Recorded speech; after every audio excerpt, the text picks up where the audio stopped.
کبھی آپ نے اپنے دل سے ڈرتے ہوئے یہ سوچا ہے کہ کہیں میرے اندر ایمان تو کمزور نہیں ہو گیا؟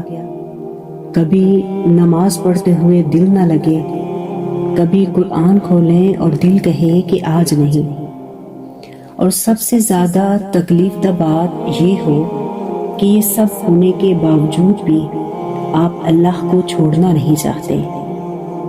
اگر آپ اس کیفیت میں ہیں تو یہ ویڈیو آپ کے لیے ہے، کیونکہ آج ہم اس بات پر بات کریں گے جس پر لوگ خاموش رہتے ہیں، لیکن اللہ اس کیفیت سے گزرنے والوں کو بہت قریب سے جانتا ہے۔ سب سے پہلے یہ سمجھ لیں کہ دل کا اکتا جانا ایمان ختم ہونے کی نشانی نہیں۔ دل اکتا اس وقت جاتا ہے جب آپ حد سے زیادہ خود پر بوجھ ڈال لیتے ہیں، ہر عبادت کو صرف فرض سمجھ لیتے ہیں اور اپنے آپ کو دوسروں سے کمپیئر کرنے لگتے ہیں۔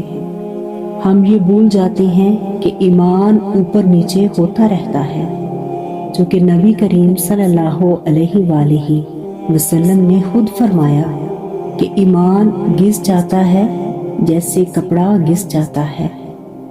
تو اگر آج دل باری ہے تو یہ غیر معمولی بات نہیں ہے۔ دل کا اکتا جانا گناہ نہیں، دل کا اللہ سے منہ موڑ لینا گناہ ہے۔ اس کیفیت میں سب سے خطرناک کام کیا ہوتا ہے کہ خود کو منافق سمجھ لینا۔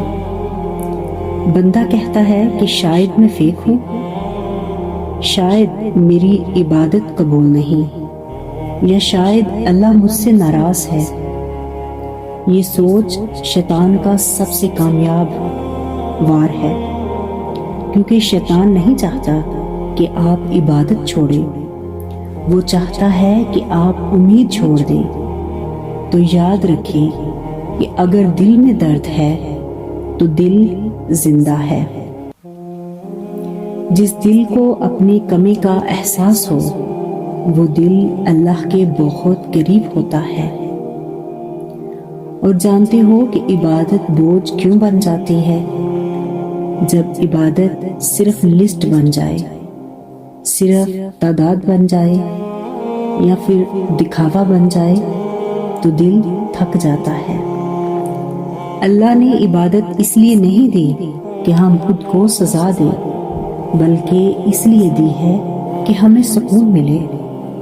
اور اگر آج نماز میں سکون نہیں ہے، دعا میں آنسو نہیں ہے، ذکر میں دل نہیں ہے، تو خود کو مارے نہیں، رک جائیں، سانس لیں اور اللہ سے سچ بولیں، کیونکہ اللہ تعداد نہیں دیکھتا، اللہ دل دیکھتا ہے۔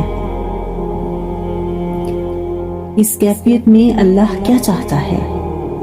اللہ اس مرحلے میں آپ سے لمبی نماز نہیں چاہتا، اللہ اس مرحلے میں آپ سے سچائی چاہتا ہے۔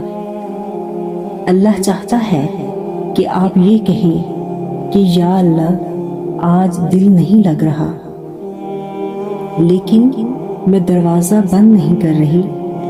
یہ جملہ بہت طاقتور ہے، کیونکہ یہ دکھاتا ہے کہ آپ نے اللہ کو نہیں چھوڑا، صرف خود کو تھکا ہوا مانا ہے، کیونکہ اللہ تھکے ہوئے بندوں سے ناراض نہیں ہوتا، اللہ چھوڑ دینے والوں سے ناراض ہوتا ہے۔ اس کیفیت سے نکلنے کا راستہ تیز نہیں ہوتا، یہ آہستہ آہستہ ہوتا ہے۔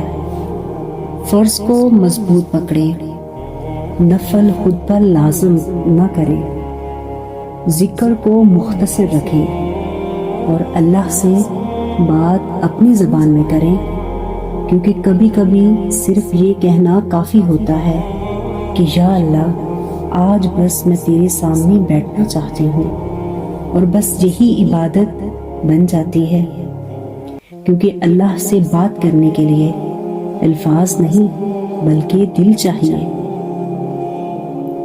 یہ مرحلہ ہمیشہ نہیں رہتا۔ جو بندہ صبر کر لیتا ہے